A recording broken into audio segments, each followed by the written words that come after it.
Le rectorat a fermé une des 6 classes de l'école. Et M. Veil vient aujourd'hui confirmer la mesure. C'est une décision qui ne se prend pas à la légère. Éric Veil veut donc être sûr qu'il n'y a bien que 130 élèves dans l'école, et pas un de plus. Il va pour cela les compter un par un. Vous en attendiez combien, madame 26. Et vous en avez 25. Et celui qui n'est pas là? Je pense qu'elle est encore au Portugal. C'est la petite Tatiana, donc c'est normal, je suis avertie, elle rentre dans 3-4 jours et j'ai la fête. Tout se joue à un élève près. Alors le moindre retardataire doit être pris en compte. Il va jusqu'à compter lui-même les élèves. Bonjour, madame. CM1, 3, 6, 9, 11. Et du côté des CE2, ils sont tous là. C'est l'heure de faire les comptes. Si les élèves sont plus de 130, la classe fermée la veille sera peut-être rouverte. Et pour l'instant, on est à 127. 127 plus 3 qui doivent arriver, donc on est bien sur les 130, ça marche. Voilà, vous me tenez informé des arrivées nouvelles? Oui. Merci beaucoup. Ok.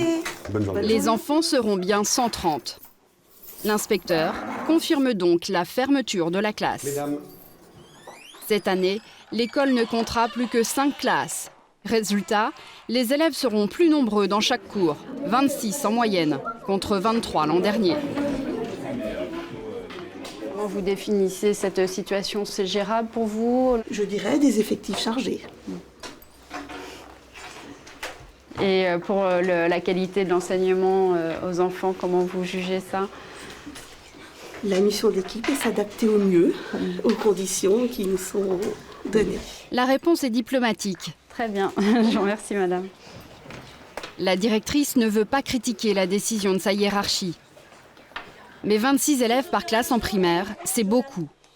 3 enfants de plus que la moyenne nationale. eh ben c'est parfait. Mais Éric Veil a des instructions très strictes. Pour appliquer la réforme, il doit contrôler en permanence que le nombre d'instituteurs est adapté à celui des élèves. Dans cette école, il y a 4 enfants de moins que l'an dernier. Cela suffit à supprimer un poste d'enseignant. L'année dernière, l'école a bénéficié à la limite d'une situation très favorable. Elle est forcément réétudiée. Et cette année, on se rend compte qu'avec 4 élèves en moins, la répartition, à mon sens, est parfaitement gérable au plan pédagogique. D'ailleurs, les enseignants n'ont pas évoqué quelque chose qui aille dans un sens tout à fait différent. Donc si on peut le faire, faisons-le.